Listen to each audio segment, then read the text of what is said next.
चलिए दोस्तों, स्वागत है आप सभी को हमारे ई स्पार्क्स एकेडमी के इस यूट्यूब चैनल पे। आज इंजीनियरिंग मैकेनिक्स का 8वां क्लास है और इस क्लास में हम पिछले जितने क्लास थे उसमें हम बेसिक्स से बहुत सारे कॉन्सेप्ट्स हम लोग क्लियर कर लिए थे, चाहे वो रिजोल्यूशन ऑफ फोर्सेस हो, इक्विलिब्रियम इक्वेशंस हो, triangle of forces, Lami's theorem, parallelogram law of forces, couples के बारे में पढ़े थे। ठीक है। Then we also studied about friction, angle of repose and also saw about some of the numericals. तो अगर हम सिलेबस पे थोड़ा सा ध्यान दें तो हम लोग का भी अगर सिलेबस देख लें, यहाँ तक कहीं ना कहीं हम लोग इंजीनियरिंग मैकेनिक्स का जो है रिजोल्यूशन ऑफ फोर्सेस से लेकर के equilibrium, equilibrant, parallelogram, law of forces, triangle, ठीक है, हम लोग friction, Lami's theorem, couple and moment of condition of equilibrium of rigid body, ये सारी चीज पढ़ लिए थे। हम लोग स्टैटिक फ्रिक्शन और डायनामिक फ्रिक्शन के बारे में भी डिफरेंस पढ़े थे।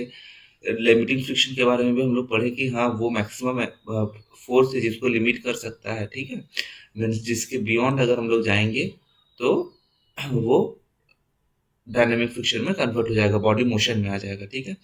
देन यहाँ तक हम लोग अभी कंप्लीट कर चुके हैं और हम लोग का भी बचा है calculation of moment of inertia and radius of gyration of I section, channel section, T section, L section.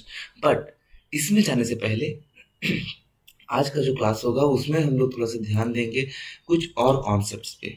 जैसे कुछ कुछ बहुत इंपॉर्टेंट चीज़ों में जब हम इनर्शिया के बारे में पढ़ेंगे। ठीक है, जब भी हम इनर्शिया का कॉन्सेप्ट के बारे में पढ़ेंगे उसके पहले ही हम लोग के एक चीज़ आएगा जिसको हम लोग को जानना बहुत ज़्यादा जरूरी है, वो है अपना centre of mass, centre of gravity and centroid of body, plus ये सबका न्यूमेरिकल्स। कुछ कुछ न्यूमेरिकल्स है, भले ही ये इसमें नहीं दिया हो बट ये बहुत ज़्यादा इंपॉर्टेंट है। ठीक है। चलिए, क्यों इंपॉर्टेंट है? क्योंकि ये बेस बनाएगा भी आपका। देखिए, टाइम अभी हम लोग के पास उतना है नहीं, हम लोग को भी मालूम है, तो जल्दी जल्दी चलते हैं बिना टाइम वेस्टेज के। ठीक है। कोई भी एक बॉडी है, मान लीजिए ये मेरा एक बॉडी है कुछ इस टाइप का, तो ये बॉडी का हर जगह पे कुछ मास होगा। बॉडी को अगर हम छोटे छोटे टुकड़ा में बांट लें तो हर पार्टिकल का कुछ कुछ मास होगा। ठीक है, उसका मास होगा।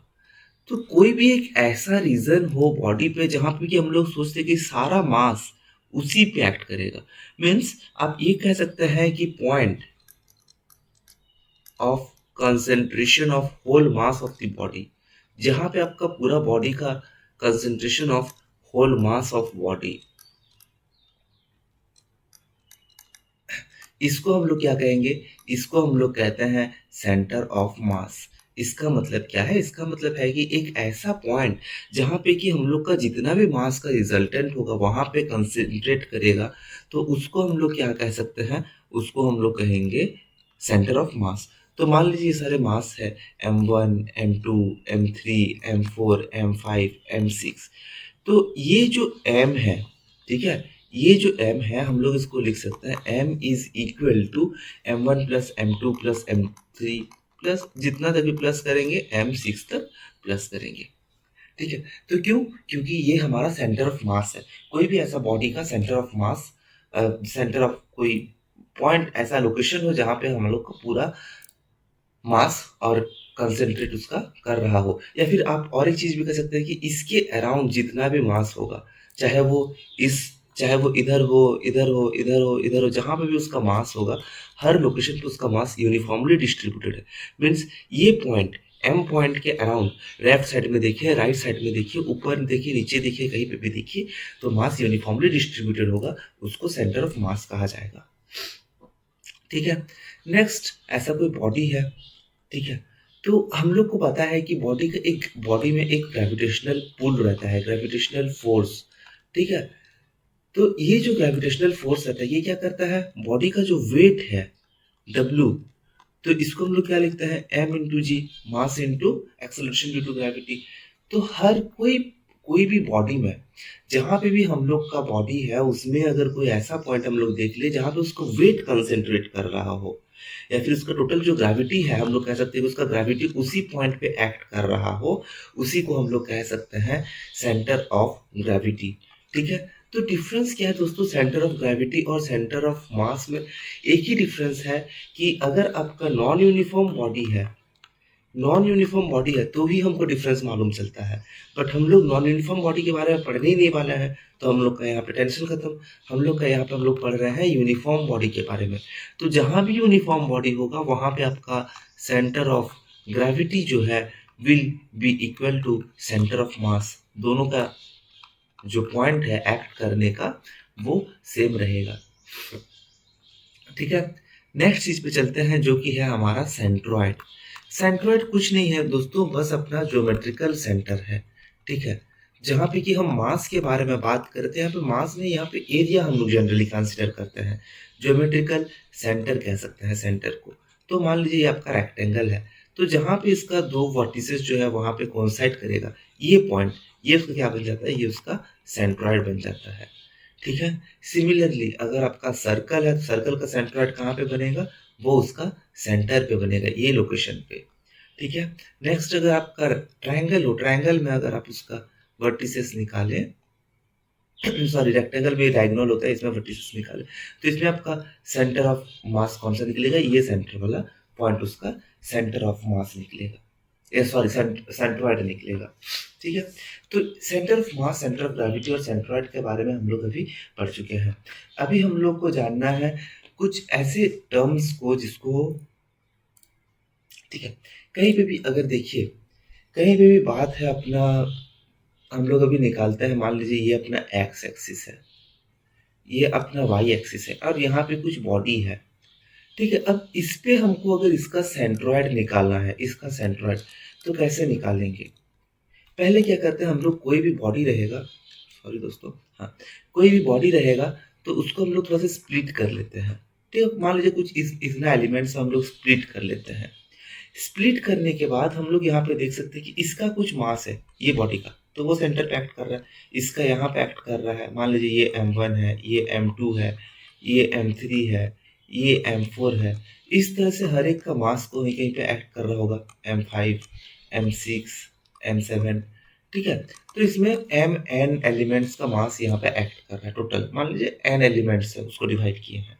बट अभी देखिए इसका यहाँ से इसका डिस्टेंस कितना है, x डिस्टेंस, x1 डिस्टेंस है, इससे यहाँ कितना है, x2 डिस्टेंस है। मान लीजिए कि M3 जहाँ पे एक्ट कर रहा है x3 डिस्टेंस है, M4 जहाँ पे एक्ट कर रहा है वो x4 डिस्टेंस पे एक्ट कर रहा हो। ठीक है, तो जहाँ पे भी हम लोग सेंट्रॉइड निकालते हैं, एक चीज़ हम लोग को जानना बहुत ज़्यादा ज़रूरी है कि सेंट्रॉइड निकालने के टाइम हम लोग हमेशा निकालते हैं कि उसका पहला बॉडी का एरिया कितना है। जैसे मान लीजिए कि जो भी मास है, ठीक है, M1 बॉडी का, उसका एरिया एरिया A1 है और वो x1 डिस्टेंस पे है। ठीक है, सिमिलरली y से वो y1 डिस्टेंस पे है। तो इस केस में हम लोग जब x बार निकालेंगे मीन्स रिजल्टेंट फोर्स, तो A1 बॉडी के लिए A1 x1 निकालते हैं। जो A2 बॉडी है, देखिए A2 बॉडी कौन सा दोस्तों, मेरे लिए अभी A2 ये वाला बॉडी है, तो उसके लिए क्या हो जाएगा, A2 x2। ठीक है, सिमिलरली मान लीजिए कि n, ये वाला मेरा भी बॉडी n है, ठीक है, तो इसका क्या हो जाएगा, an xn divided by total आपका जितना एरिया है उसका समेशन होगा, A1 plus A2 plus A3। तो ये आपका बहुत इंपॉर्टेंट फॉर्मूला है, इसको रट्टा मार लीजिए, क्योंकि अभी जैसे हम लोग इक्वेशंस न्यूमेरिकल सॉल्व करेंगे अभी आपको मालूम चल जाएगा। ठीक है, सिमिलरली मान लेते हैं ये मेरा बॉडी है और ये कुछ वाई डिस्टेंस पे है। ठीक है, एक ये मेरा A1 है, ये मेरा A2 है, ये मेरा A3 है। ठीक है, इसका जो सेंट्रॉइड है ये है, इसका सेंट्रॉइड ये है, इसका सेंट्रॉइड ये है। तो मान लेते हैं इसका डिस्टेंस कितना है, y1 है, इसका डिस्टेंस कितना है, y2 है, इसका डिस्टेंस कितना है, y3 है। तो ये केस में अगर हमको total centroid for the whole body का निकालना है y बार, तो x बार मीन्स देखिए कहीं पे भी आपका अगर बॉडी हो तो उसका जरूरी सही है कि एक कोऑर्डिनेट होगा उसका सेंट्रॉइड। तो ये सेंट्रॉइड का जो डिस्टेंस है इसको हम लोग x बार लेते हैं, मीन्स x एक्सिस में कितना है, y एक्सिस में कितना है। तो हम लोग हमेशा कोई भी पॉइंट को, मान लीजिए पॉइंट है, उसको हमेशा दो एक्सिस से रिप्रेजेंट करते हैं, x y। ठीक है, तो इस केस में हम लोग x बार y बार से रिप्रेजेंट करेंगे ताकि उसको हम लोग को पता चल पाए कि हाँ ये x एक्सिस से इतना दूर में है या फिर y एक्सिस से इतना दूर में है। But generally in the case हम लोग अभी एग्जांपल न्यूमेरिकल करने के टाइम देखेंगे कि x एंड y जो है वो हम लोग जनरली बेस से ही कंसीडर करते हैं, क्योंकि हम लोग कोई भी डायग्राम में बेस को ही ज़्यादा इंपॉर्टेंट समझते हैं। ठीक है ना, तो उसका जो रेफरेंस लाइन बेस से ही लेते हैं। चलिए, तो इसमें मेरा क्या आएगा दोस्तों, वाई बार का डिस्टेंस देखें तो ये मेरा आएगा a1 y1 plus a2 y2 plus an divided by a1 plus a2 plus an तक आपको ऐड करना है। ठीक है, इसमें क्या किया है, सॉरी, ये a3 प्लस ये an तक ऐड करना है। ठीक है, तो ये आपका बन जाता है वाई बार का फॉर्मूला। ठीक है, इसको आप याद रखिए, वाई बार का जो फॉर्मूला है। ठीक है, चलिए अभी कुछ देखिए, सेंटर ऑफ ग्रेविटी क्या है, वो ऐसा पॉइंट है जहां पे आपका weight of the body act करता है। ठीक है, नेक्स्ट सेंटर ऑफ मास, ये क्या है, जहां पे आपका एंटायर मास ऑफ ऑब्जेक्ट को हम लोग कह सकते हैं कि वो उसी में ही एक्ट कर रहा हो। सेंट्रॉइड देखिए क्या है, geometric centre of a shape based solely on its geometry के ऊपर डिपेंड करता है। जैसे हम लोग देखे सर्कल के बारे में, जैसे हम लोग देखे स्क्वायर के बारे में, रेक्टेंगल के बारे में। ठीक है, और सेंटर ऑफ मास ये तो शेप के ऊपर भी डिपेंड करता है, डिस्ट्रीब्यूशन ऑफ मास कैसा है। मान लीजिए यूनिफॉर्म बॉडी है, ये अपना एक तो ज़्यादा ही टेढ़ा बन गया दोस्तों, एक मिनट, ये मेरा रेक्टेंगल है। ठीक है, ये मेरा रेक्टेंगल है, तो इसका सेंट्रोइड कहाँ पे आएगा, ये लोकेशन पे आएगा। बट इसका सेंटर ऑफ मास कहाँ पे आएगा, उसके लिए आपको देखना पड़ेगा कि इसमें मास डिस्ट्रीब्यूशन क्या है। हो सकता है कि ये जो रेक्टेंगल आपको सामने से रेक्टेंगल दिख रहा हो, थोड़ा सा अगर इसको आप घुमा दें तो इसमें कहीं ना कहीं इस टाइप का बॉडी आ जाएगा। ठीक है, रेक्टेंगल इस टाइप का रेक्टेंगल हो साइड से। ठीक है, सामने से आपको प्लेन लग रहा है बट पीछे से, तो इसका सेंटर ऑफ मास आएगा। आप देख सकते हैं कि ऊपर रीजन में ज़्यादा ज़्यादा ज़्यादा मटेरियल है और नीचे में आपका कम मटेरियल है, तो इसका मास हल्का सा ऊपर आएगा, तो सेंटर ऑफ मास आपका ये बन जाएगा। बट उसका सेंट्रॉइड कहाँ पे होगा, उसका सेंट्रॉइड आपका इस रीजन पे होगा। तो आप देख सकते हैं कि आप किस प्रकार से आपका सेंट्रॉइड, सेंटर ऑफ मास, ये सब चीज़ डिफर करता है। ठीक है ना। चलिए चलते हैं हम लोग अपना टेबल पे, जहाँ पे हम लोग कुछ कुछ चीज़ें अभी निकालेंगे, थोड़ा सा देखते हैं, उसके बाद हम लोग इस चीज़ को समझेंगे। लेट अस कंसिडर नाउ, एक चीज़ को कंसिडर करते हैं क्या, let us consider now a rectangle. ठीक है, रेक्टेंगल लेने से पहले क्या करते हैं, एक स्क्वायर लेता है। ठीक है, ये क्या है, मेरा स्क्वायर है। इसका एरिया क्या होता है दोस्तों, अगर इसका साइड मेरा है ए, तो इसका एरिया क्या होता है, इसका एरिया हमको पता है ए स्क्वायर होता है। ठीक है, अभी इसका सेंट्रॉइड अगर हमको निकालना है, तो इसका पहले निकालना पड़ेगा एक्स बार, इसका निकालना पड़ेगा वाई बार। ठीक है, तो इसका सेंट्रॉइड हमको पता है कहाँ पे एक्ट करता है, इस सेंट्रॉइड उसका यहाँ पे पॉइंट बीच पे सेंटर पे एक्ट करता है। तो एक्स बार इसका क्या बन जाएगा दोस्तों, इसका एरिया कितना है, ए है, एरिया ए स्क्वायर है, और ये कितना डिस्टेंस पे है, ये डिस्टेंस पे है मेरा a2 डिस्टेंस, a/2 डिस्टेंस पे है। ठीक है, सिमिलरली इस केस में देखेंगे तो ये भी बेस से a/2, तो एक्स एक्सिस में ये कितना, एक्स बार, एक्स को कितना लिख सकता है a/2, फिर नीचे कितना है ए स्क्वायर है। सिमिलरली वाई बार अगर हम लोग देखें तो वाई बार एरिया इंटू वाई एक्सिस में वो कितना डिस्टेंस पे है बेस से। रेफरेंस लाइन मेरा कौन सा दोस्तों, रेफरेंस मेरा ये है। ठीक है, हम इसको रेफरेंस मान लिया है, तो मेरा ये पॉइंट मेरा रेफरेंस है, अभी यहाँ से हम बना रहे हैं, ये मेरा 0 0 है। तो एरिया इंटू ये कितना बन जाएगा, ये भी मेरा a/2 है और नीचे में ए स्क्वायर। तो दोनों में अगर आप एक्स बार वाई बार दोनों को देखें तो ये a/2 होगा। ठीक है, इसमें आपका सेंट्रॉइड a/2 डिस्टेंस पे है। सिमिलरली ये ट्रायंगल अगर हम लोग देखें, मान लेते इसका बेस है b और इसका हाइट है h। ठीक है, तो ये हो गया। अभी इसका जो सेंट्रॉइड होगा वो कौन सा डिस्टेंस पे होगा, ये पहले आपको जानना पड़ेगा। तो इसके लिए आपको ये जानना समझना है कि ये कहाँ पे एक्ट करता है, इसका सेंटर पे एक्ट करता है इस जगह पे। ठीक है, ये आप याद रखिए। तो इसका हाइट कितना होगा, h/2 होगा, और इसका हाइट कितना होगा, ये आपका b/2 होगा। ठीक है, तो इसमें आपका एरिया क्या है दोस्तों, एरिया निकल जाएगा b इंटू एच। एक्स बार क्या निकलेगा, एक्स बार निकलेगा कितना डिस्टेंस पे है, b/2 डिस्टेंस पे है। वाई बार कितना है, वाई बार हाइट देखिए कितना में है, h/2 डिस्टेंस पे है। ठीक है, दो कॉमन चीज के बारे में निकाल लिया। अभी सर्कल का निकालते हैं। ये मेरा सर्कल है, सर्कल पे आप देखिए तो उसका सेंट्रॉइड, उसका सेंट्रॉइड जो है वो कहाँ पे रहता है, उसका सेंटर पे। ठीक है, तो इसका एरिया कितना होता है दोस्तों, पाई बाय 4 डी स्क्वायर, ठीक है, पाई बाय 4 डी स्क्वायर। इसका मान लेते हैं इसका जो डायमीटर है dia is equal to D है, ठीक है। उसका एक्स बार कहाँ पे एक्ट करेगा, ये उसका सेंट्रॉइड है, तो यहाँ से मान लीजिए ये आपका पूरा डी है, तो उसका सेंट्रॉइड इस लोकेशन पे है, ये कितना हो जाएगा आपका d/2। Similarly Y x axis में ये भी आपका d/2, तो एक्स बार कितना हो जाएगा d/2, वाई बार हो जाएगा d/2। याद रखिए दोस्तों, आप एक चार्ट बना लीजिए, कॉलम बना लीजिए, ठीक है, नोट कॉपी में आपका, और इस तरह से उसमें 4 कॉलम रहने दीजिए। एक में यहाँ पे लिखिए, यहाँ पे आपका लिखिए कि शेप लिखिए, ठीक है, नेक्स्ट में उसका एरिया लिखिए, नेक्स्ट में उसका एक्स बार लिखिए, नेक्स्ट में उसका वाई बार लिखिए, तो इससे आपका काम आएगा। जैसे स्क्वायर, स्क्वायर में एरिया हम लोग लिख लिए ए स्क्वायर, ये कितना हुआ a/2, ये आपका हुआ a/2। देन हुआ रेक्टेंगल, रेक्टेंगल में b इंटू एच, ये कितना हुआ एक्स बार, b/2 हुआ, ये अपना h/2 हुआ। सर्कल का बात कर रहे हैं तो सर्कल में आपका एरिया है पाई बाय 4 डी स्क्वायर, ठीक है, एक्स बार कितना हुआ d/2, वाई बार कितना हुआ d/2, ठीक है। चलिए नेक्स्ट पेज में कंटिन्यू करते हैं।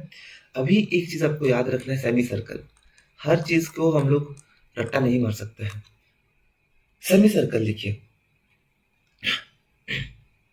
सेमी सर्कल में क्या है, बट इसको आपको रट्टा मारना पड़ेगा, ठीक है ना। वो सब जहाँ पे हम लोग को समझाना था ये हम लोग समझ गए हैं।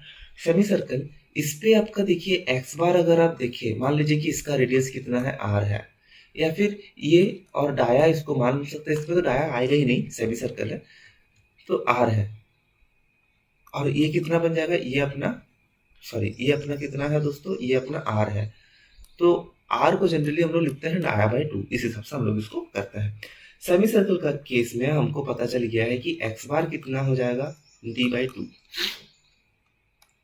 और आर लिख सकते हैं, ठीक है ये। बट वाई एक्सिस में ये कहाँ पे एक्ट करता है, उसका सेंट्रॉइड, ठीक है, उसका सेंट्रॉइड कहीं यहीं पे एक्ट करेगा, जो कि ये आपका r/2 आप नहीं लिख सकते हैं, ठीक है ना। तो वाई बार इसका बहुत अच्छा फॉर्मूला है, इसको याद रखिए, Y bar is equal to 4r/3 pi, ठीक है। और इसको आप अगर r से रिप्रेजेंट कर रहे हैं, ठीक है, अगर r से नहीं रिप्रेजेंट करते हैं 2d/3 पाई, ये फॉर्मूला आप याद रखिए।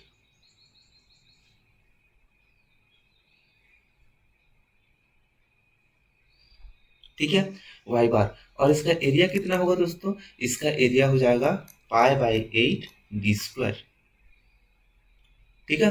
तो आप कॉलम में अपना बना रहे हैं, ठीक है ना, अपने कॉलम बना करके लिखिए इसको। नेक्स्ट चलते हैं ट्राइंगल का केस में। ये क्या है दोस्तों, ये मेरा ट्राइंगल है। ट्राइंगल में आप अगर देखिए तो ये अपना इक्विलेटरल ट्राइंगल है, ठीक है। इक्विलेटरल ट्राइंगल में आपका जो भी साइड होगा सारा साइड सेम रहता है, ए, तो आपका जो एक्स एक्सिस में हो जाएगा ये आपका a/2 हो जाएगा, तो X bar is equal to a/2, ठीक है। वाई बार, वाई बार क्या लिखेंगे दोस्तों, वाई बार को आप लिख सकते हैं, मान लीजिए ये ए है तो ये उसका हाइट होगा कुछ, ठीक है। हाइट को जनरली हम लोग फिर साइन एंगल लगा करके हम लोग निकाल सकते हैं, ठीक है। तो Y bar is equal to h/3। याद रखिए कि ट्राइंगल में अगर उसका हाइट h है तो उसका जो पॉइंट बनेगा नीचे से एक भाग और ऊपर में 2 भाग होते हैं। मान लीजिए हाइट को, एक ट्राइंगल को हम लोग 3 भाग में डिवाइड करते हैं उसका हाइट को, ठीक है। ये h1 है, मान लीजिए ये h है, ये h है, ये h है, तो टोटल मेरा क्या बन जाता है 3h। तो हमेशा याद रखिए कि उसका जो सेंट्रॉइड है वो यहाँ पे एक्ट करता है, ठीक है, जो कि बेस से आपका एक यूनिट पे है, h है। तो यहाँ पे क्योंकि हम लोग टोटल हाइट को h कंसीडर किए हैं, ये अपना h1 h2 h3 total height को हम लोग h कंसीडर किए हैं, और मेरा h1 equal to h2 equal to h3 हम लोग मान लेते हैं इज इक्वल टू hx। तो हम लोग लिख सकते हैं 3hx is equal to h, ठीक है, 3hx is equal to h लिख सकते हैं। अभी hx मीन्स हम कहीं भी इसका हम लोग हाइट निकाल रहे हैं, मान लीजिए ये hx है, तो hx is equal to h/3, ठीक है। छोटा सा चीज है, छोटा सा न्यूमेरिकल मैथ है, बस आपको ये डाउट नहीं होना चाहिए। चलिए ये निकल गया आपका, और इसका एरिया क्या होगा दोस्तों, इसका एरिया होगा half into base into height triangle का। अभी राइट एंगल ट्राइंगल का एक लेते हैं। राइट एंगल ट्राइंगल में भी आपका एरिया होगा half into base into height, ये तो कॉमन है, ठीक है। इसका एक्स बार वाई बार कहाँ पे होगा? देखिए कहीं ना कहीं इस पॉइंट पे होगा। तो इसको निकालने के लिए हम लोग वही है, x bar is equal to b by three लिखिए, h bar is equal to h by three लिखिए, sorry y bar equal to h by three. ठीक है। नेक्स्ट है दोस्तों क्वाड्रेंट। ये आपका है क्वाड्रेंट है। ठीक है, क्वाड्रेंट में सेमी सर्कल कहा था। ठीक है ना। तो इसमें इसका एरिया, सेमी सर्कल का एरिया कितना था? Pi by 8 D square. इसका एरिया क्या हो जाएगा? Pi by 16, pi by 16 D square. और इसका जो एक्स बार है, इसका सेंट्रॉइड कहाँ पे ले करना चाहिए? ये ले करेगा आपका 4r/3 पाई। ठीक है, सेम उसी का जितना था, उसका कितना था? 4r/3 पाई था, तो इसमें भी वही आपका 4r/3 पाई। कोई नया चीज याद नहीं करना है। ठीक है। नेक्स्ट चलते हैं अपना लास्ट फिगर, जो कि अपना है ट्रेपीजियम। ट्रेपीजियम क्या रहता है? कुछ इस प्रकार का रहता है, दो पैरेलल साइड रहता है और दो नॉन नॉन पैरेलल साइड रहता है। ठीक है। तो इस पे, ये वाला चीज पे आप याद रखिए कि इसमें आपका जो डिस्टेंस होगा, ये मान लेते हैं आपका टोटल है, ये साइड का ए है, ये वाला अपना बी है, और ये आपका टोटल हाइट एच है, मान लेते हैं इस टाइप का। ठीक है। तो इसमें आपका जो फॉर्मूला आना चाहिए, ये आपका ये आपका तो ए बाई टू डिस्टेंस पे होगा। ठीक है, ये तो हमको पता चल गया कि एक्स बार जो होगा ए बाई टू डिस्टेंस पे होगा। ठीक है। अभी नीचे से अगर हम लोग देखें, तो मान लेते हैं ये मेरा डिस्टेंस y1 है। तो y1 का डिस्टेंस क्या हो जाएगा, या फिर y बार इसको हम लोग लिख लेते हैं, y बार है, ये मेरा y बार है। y बार का डिस्टेंस कितना होगा दोस्तों? ये होगा a plus two B by A plus B into H by three. ठीक है, a plus two B divided by A plus B into H by three होगा। ठीक है। अगर आपका हाइट h यहाँ पे दिया हुआ है, तो आप ये डिस्टेंस आराम से निकाल सकते हैं इसका। ठीक है, कोई दिक्कत नहीं होना चाहिए आपको यहाँ पे अभी। ट्रेपीजियम, क्वाड्रेंट लिख लीजिए, एक बार नोट कर लीजिए, फिर नेक्स्ट स्लाइड में चलते हैं।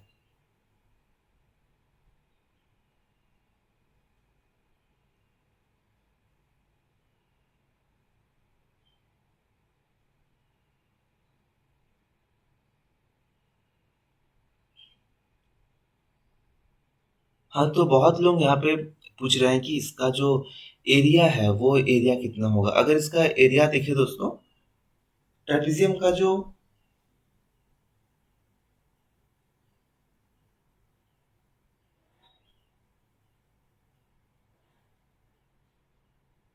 ट्रेपीजियम का जो एरिया है, उसका एरिया को हम लोग निकालते हैं। तो ये पे लिख लेते हैं नीचे। इसका जो एरिया है वो आपका बन जाएगा हाफ इंटू दोनों जो उसका साइड्स है, मीन्स दोनों जो उसका बड़ा एजेस है, ए प्लस बी जो है, ठीक है, बेस है, उसको प्लस करेंगे इंटू हाइट। ठीक है, हाफ इंटू ए प्लस बी इंटू एच। चलिए आते हैं इस डायग्राम पे। ये डायग्राम पे हम लोग थोड़ा थोड़ा सा देख लेते हैं। तो ये कॉलम, इस टाइप का कॉलम आप बना सकते हैं। देखिए ये आपका क्या है, ये आपका ड्राइंग है, और किस टाइप का शेप दिया गया है यहाँ पे। ठीक है, यहाँ पे रेक्टेंगल वाला शेप दिया गया है। ये उसका एक्स बार दिया है, ये बी बाई टू है, वाई बार दिया गया एच बाई टू है, ये बी एच है। ठीक है। अगर आप हमारा कोर्स डाउनलोड कर, कोर्स में जाते हैं, जो कि आपका है esparks.in करके, ठीक है, esparks बता देते हैं, esparx.in पे आप जाते हैं, तो वहां पे आप मैकेनिकल जेई मेंबर अगर बन जाते हैं, ठीक है, अभी वो बहुत नॉर्मल प्राइस पे चल रहा है, तो इसमें आपको एमसीक्यू मिल जा रहा है, प्लस ये जो भी आपका नोट्स है ना, नोट्स को हम लोग वेल क्यूरेट करके बना रहे हैं, नोट्स को बहुत अच्छा से इसको हम लोग बना रहे हैं। ठीक है ना। तो ये नोट्स पे आपको ये पीडीएफ फाइल जरूर आपको मिल जाएगा, हम लोग ऐड कर देंगे उस पर। ठीक है। तो कॉलम आपका रहेगा, आप चाहते हैं तो उसको प्रिंट करा सकते हैं। ठीक है, प्रिंट करा करके आप उसमें आराम से इजीली आप उसको पढ़ सकते हैं। ठीक है। तो देखते हैं अगर वो आपका क्या है, अगर वो हैंड रिटन होगा तो बहुत बेटर है कि वो जल्दी बन जाएगा, तो ये भी आपको हम प्रोवाइड कर देंगे। तो उसके लिए क्या करिए, आप यहाँ पे ये esparks.in जो है, इस पे जाइए, और वहाँ पे आपका रहेगा स्टडी मटेरियल। ठीक है, तो 1 मिनट नहीं तो हमको दीजिए, हम आपको वो भी ठीक है, वो हम आपको क्लास का एंडिंग में दिखाते हैं। छोड़िए, तो अभी चलते हैं हम लोग, ये हम हो गया हम लोग का जहाँ पे प्लेन सेक्शंस है, जहाँ पे सॉलिड बॉडीज़ हो, ठीक है, जहाँ पे सॉलिड बॉडीज़ हो, वहाँ पे कैसे निकालते हैं एरिया? तो ये मान लीजिए ये अपना कोन है, ठीक है, ये क्या है? कोन है। तो कोन पे पहले हम लोग को इसका वॉल्यूम निकालना है, ठीक है? जैसे नॉर्मल सी चीज़ है, जैसे जहाँ पे हम लोग a इंटू एक्स वन ले रहे थे, यहाँ पे लेंगे v1 into X one plus v2 into X two, ठीक है? प्लस इस तरह से vn into xn divided by v1 plus v2 plus vn तक।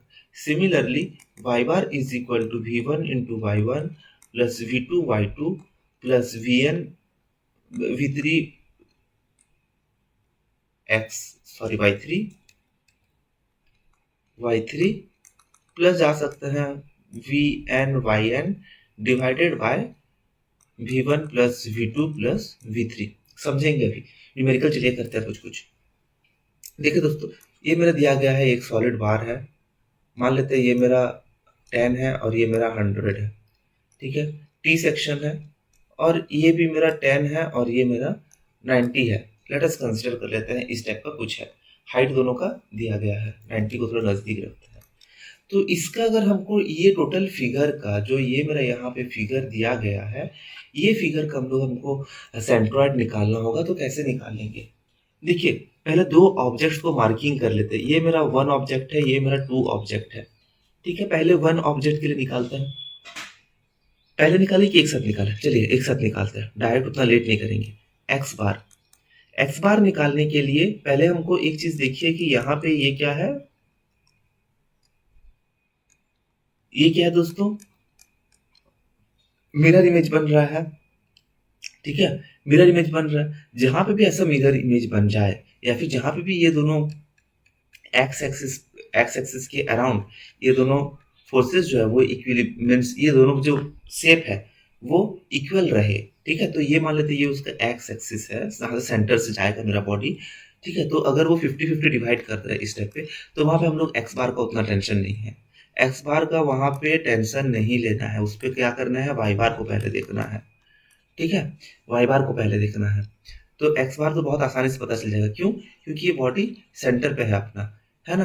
तो एक्स बार क्या हो जाएगा, ये 100 है तो ये मेरा 50, ठीक है ना? ये मेरा 50 बन जाएगा डायरेक्ट।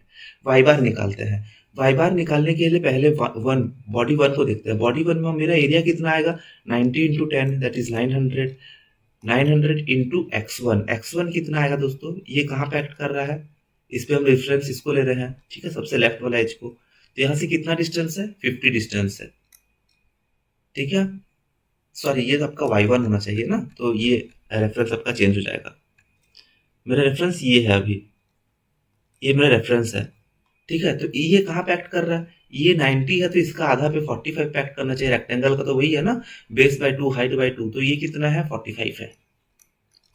प्लस सेकंड वाला बॉडी का देखते हैं, एरिया कितना है, सेकंड का area 1000 into 10 1000 into means 100 into 10 1000, और ये उसका हाइट कितना पे एक्ट करेगा, ये जो बॉडी है इसका आधा पे एक्ट करेगा, मीन्स ये 5 ये 5, ठीक है? और ये टोटल हाइट मेरा कितना है, एक्स एक्सिस रेफरेंस से, एक्स एक्सिस जो रेफरेंस है उससे ये मेरा है 90, तो टोटल 90 प्लस 5, ठीक है? तो ये बन जाएगा 95 डिवाइडेड बाय 900 प्लस 1000। इसको सॉल्व करिए, ये आपका आंसर बन जाएगा, ठीक है? सॉल्व करिए आराम से वीडियो को पॉज करके। नेक्स्ट क्वेश्चन पे चलते हैं। नेक्स्ट क्वेश्चन मान लीजिए कि आपको दिया गया है एक सी सेक्शन,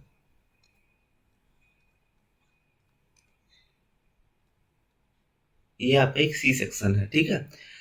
तो यहाँ पे हम लोग बॉडी को तीन भाग में, इसका डायमेंशन दे दिया गया है, ये मेरा 100 है, ये मेरा 50 है, ठीक है, ये मेरा 100 है एंड ये फिर से अपना 50 है, और इसका जो विड्थ है ये दे दिया गया है यहाँ पे 50 है मान लेते हैं, या फिर आपको दिक्कत हो जाएगा समझने में तो हम लोग 40 समझ लेते हैं, मान लेते हैं, ठीक है ना? सॉल्व तो खैर आप ही को करना है, उसमें कैलकुलेटर लेकर के सॉल्व करिएगा, आरआरबी सीबीटी 2 में कैलकुलेटर अलाउ है, वैसे भी डेस्कटॉप में स्क्रीन में, ठीक है?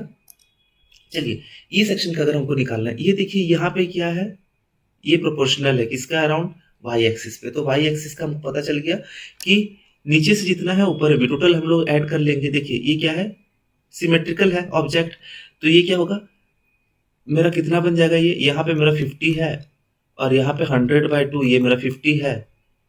फिर यहाँ पे भी आपका डायमेंशन और यहाँ पे भी डायमेंशन आपका सेम है, ठीक है ना। टोटल आपका कितना है, 200 है, तो 100 वाई बार पता चल गया मेरा कि 100 है। ठीक है, अभी वाई बार को हम लोग हटाते हैं, वाई बार के बारे में और सोचना ही नहीं है अभी। अभी हम लोग किसके बारे में सोचेंगे, अभी हम लोग सोचते हैं अपना एक्स बार के बारे में। चलिए एक्स बार के बारे में सोचते हैं। एक्स बार निकालने के लिए हम लोग बॉडी को तीन पार्ट में डिवाइड किए हैं, 1 2 3। देखिए अगर आपको डाउट है कि वाई बार ऐसे कैसे आ गया है, तो नीचे से आप देखिए दोस्तों कितना सिमेट्री में है।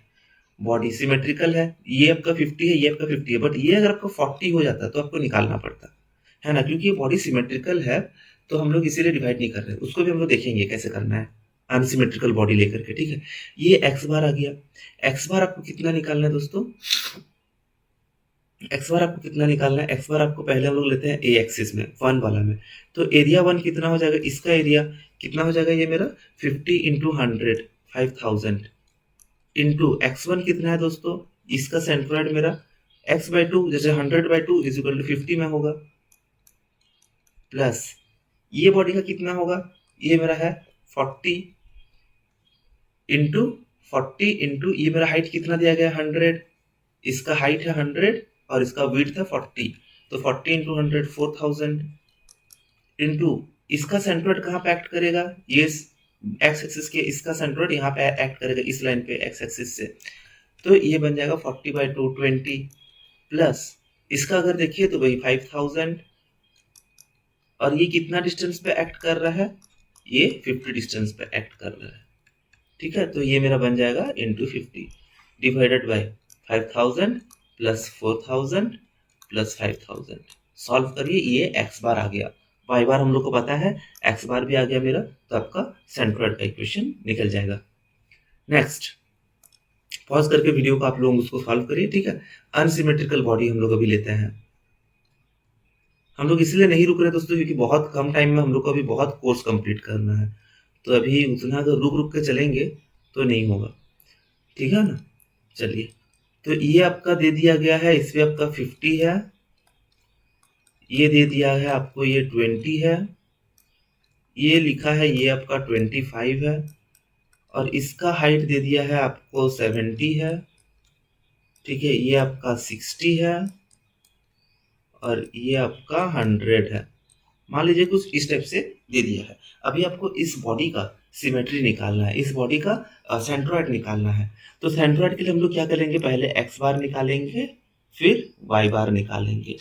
ठीक है, बॉडी को डिवाइड करते हैं दो तीन शेप में। चलिए, ये मेरा है 1, ये मेरा है 2, ये मेरा है 3। ठीक है, 1 2 3 तीन पार्ट में डिवाइड कर लिया है। पहले एक्स बार देखने के लिए हम लोग रेफरेंस लाइन कौन सा ले रहे हैं, रेफरेंस लाइन हम लोग इसी को लेंगे।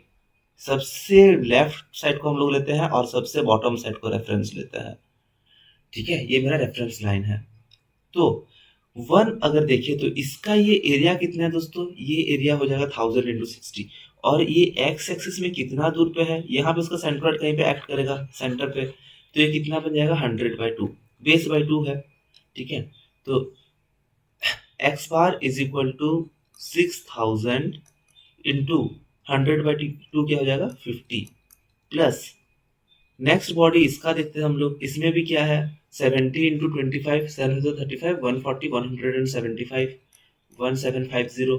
ठीक है, अगर कुछ मल्टीप्लिकेशन में गलती हो दोस्तों थोड़ा सा माफ करिएगा इसमें, बिकॉज अभी क्या है कि, हाँ सॉरी, इसको हम लोग सिमेट्रिकल ले लिए है ना, तो सिमेट्री, इसको वाई एक्सिस से सिमेट्री भी हटा, ठीक है कैलकुलेट कर लेते हैं। देखिए इसका आप वाई एक्सिस में देखो तो ये सिमेट्रिकल है वाई एक्सिस के अराउंड, तो इसमें आपका वाई बार कैसे करके 50 आ जाएगा, बट हम लोग वाई बार को भी डायरेक्ट 50 नहीं लिखते हैं क्योंकि अभी आपको समझाना है ये कि सिमेट्रिकल होने से केस क्या होता है। ठीक है, कैसे 50 आ जाता है हमेशा, सिमेट्री हर बार के ऐसे निकाल लेंगे, तो ठीक है ना। तो 1750 इंटू इसमें आपका एक्स बार कितना डिस्टेंस पे है दोस्तों, ये आपका 50 डिस्टेंस पे है, सॉरी आपका एक्स बार 50 आता, ठीक है ना, तो ये आपका 50 डिस्टेंस पे है, प्लस ये देखिए ये जो बॉडी है इसका कितना हो जाएगा 50 इंटू 20 इज इक्वल टू इसका 1000 हो जाएगा, इंटू कितना डिस्टेंस पे है ये इतना पे है, तो ये टोटल मेरा ये डिस्टेंस कितना है, ये डिस्टेंस मेरा 50 है। या फिर आप इससे इधर निकाल सकते हैं, ये आपका 50 है, ये आपका सेंटर है, ठीक है ना, तो ये आपका टोटल डिस्टेंस जो है ये आपका 50 बनेगा, डिवाइडेड बाय 6000 प्लस 1750 प्लस 1000। तो अगर आप इसको निकालेंगे तो आप यहाँ पे 50 कॉमन ले सकते हैं, ये बन जाएगा 6000 प्लस 1750 प्लस 1000, ठीक है, ये आपका 1750 है दोस्तों, इसको अच्छा से लिखिएगा, डिवाइडेड बाय 6000 प्लस 1750 प्लस 1000, तो टॉप बॉटम कट जाएगा, ये आपका 50 आ जाएगा, ठीक है, एक्स बार आपका आ गया 50।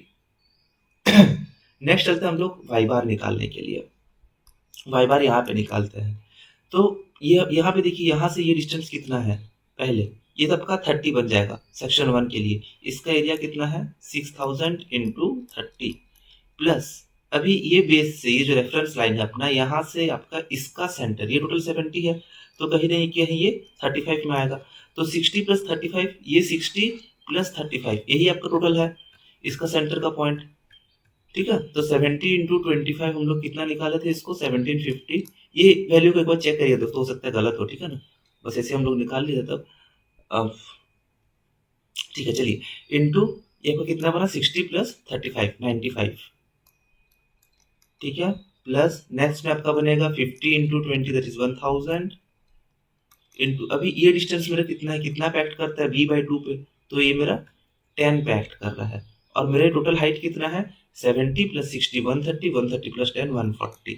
140 डिवाइडेड बाय आपका 6000 प्लस 1750 प्लस 1000, ठीक है, तो ये आपका वाई बार निकल जाएगा, ये आपका एक्स बार निकल जाएगा। ये सेम प्रोसेस है जिससे कि आप निकाल सकते हैं किसी भी चीज का मोमेंट, सॉरी सेंट्रोइड निकाल सकते हैं, ठीक है। सिमिलरली अगर आपको दे दिया जाए, यहाँ पे मान लेते हैं कि आपको इस तरह का कुछ दे दिया गया है, ये आपका कोन है, ठीक है, एंड इसके नीचे आपको एक सिलेंडर दे दिया गया है, रॉकेट दे दिया गया है, अभी इसका सेंट्रोइड निकालना है, तो पहले क्या करना है, इसका वॉल्यूम निकालना है, इसका वॉल्यूम, ठीक है, एक निकाल के देखते हैं। देखिए इसका वॉल्यूम, सिलेंडर का वॉल्यूम कितना होता है π/3 πr²/h3, ठीक है, ये है, एंड कोन का क्या रहता है, कोन का रहता है, नहीं सॉरी आपका ये हम थोड़ा सा गलत लिख लिए हैं, πr²h आपका इसका वॉल्यूम रहता है, और इसका रहता है 1/3 πr²h, ठीक है, तो ये आपका वॉल्यूम है, इसका अभी वॉल्यूम निकल गया इस एलिमेंट का, तो अभी एक्स बार जब आप निकालेंगे क्या करेंगे, दोनों का वॉल्यूम पहले निकाल लेंगे, ये मान लेते हैं इसका डायमीटर कितना है, डायमीटर इसका है d, या फिर इसका डायमीटर मान लेते हैं 10 का है, सॉरी 20 का डायमीटर है, रेडियस 10 है, तो एक्स बार कितना निकालेंगे इसमें, पहला एलिमेंट के लिए मेरा फर्स्ट एलिमेंट है, ये मेरा फर्स्ट एलिमेंट है, ये मेरा सेकंड एलिमेंट है, तो पहला एलिमेंट के लिए वॉल्यूम VR²H, हम लोग अभी जस्ट पढ़े थे ना दोस्तों थोड़ी देर पहले ही, वॉल्यूम निकालना होगा तो ये formula V1x1 V2x2 V1y1 V2y2 ये वाला फॉर्मूला यूज करेंगे, ठीक है, इनटू इसका x1 कितना है 10 है, प्लस इसका वॉल्यूम कितना है 1/3 πr²h, इसका कितना है 10 है, डिवाइडेड बाय, ठीक है, इसका एरिया कितना है πr²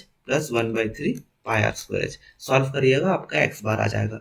सिमिलरली y बार देखिए, तो मान लेते हैं इसका हाइट आपका 10 है, इसका हाइट आपका 9 है, ठीक है, तो यहाँ पे निकाल सकते हैं सेम πr²h इंटू इसका कहाँ पे एक्ट करेगा, अगर ये जगह देखें तो कोई भी सिलेंडर है तो उसको हम सामने से इस तरह से देख सकते हैं, ठीक है ना, उसका फ्रंट व्यू, तो ये उसका आधा पे एक्ट करेगा, तो इंटू 5 प्लस ये है 1/3 πr²h, ये कहाँ पे एक्ट करेगा, ये एक्ट करेगा इस रीजन पे, ठीक है ना, h/3 याद है आपको, h/3 हम लोग अभी पढ़े, और ये आपका बन गया है 10 है, तो 10 प्लस h/3, h है 9 9/3 3, तो 10 प्लस 3 कितना हो जाएगा 13 divided by πr²h plus 1/3 πr²h, solve करिए, इस तरह से आपका आंसर निकल जाएगा। तो ठीक है दोस्तों, आज के लिए हम लोग इतना पे ही कंप्लीट रखते हैं सेशन को। ये फ़ॉर्मूला जो है, ये सब फ़ॉर्मूला को आप चार्ट में लीजिए और जो हमारा वेबसाइट है isparks.in पे विज़िट करिए, लिंक हम डिस्क्रिप्शन में दे देंगे। आपको अगर असुविधा कुछ हो रहा होगा, कोई दिक्कत अगर आपको हो रहा होगा, होना तो नहीं चाहिए, जस्ट आप मैकेनिकल जेईई मेंबर बन जाइए, ठीक है ना? मैकेनिकल जेईई मेंबर बन जाने पे आपको बहुत सारा चीज़ यहाँ पे डाउनलोड्स के लिए स्टडी मटेरियल आपको मिल जाएगा, प्लस आपको सबसे ज़्यादा अच्छा है कि आपको एमसीक्यूज़ मिल जाते हैं, ठीक है ना? तो आप आराम से जल्दी-जल्दी प्रैक्टिस कर सकते हैं, चैप्टर वाइज़ एमसीक्यूज़ दिया गया है और स्टडी मटेरियल जो है पूरा आपको इतना कम कॉस्ट में आपको हाई क्वालिटी स्टडी मटेरियल मिलेगा, ठीक है? उसमें कोई आपको दिक्कत नहीं होना चाहिए, ठीक है? मिलते हैं हम लोग फिर से नेक्स्ट सेशन में, तब तक tata, bye bye, take care of your health. Thank you.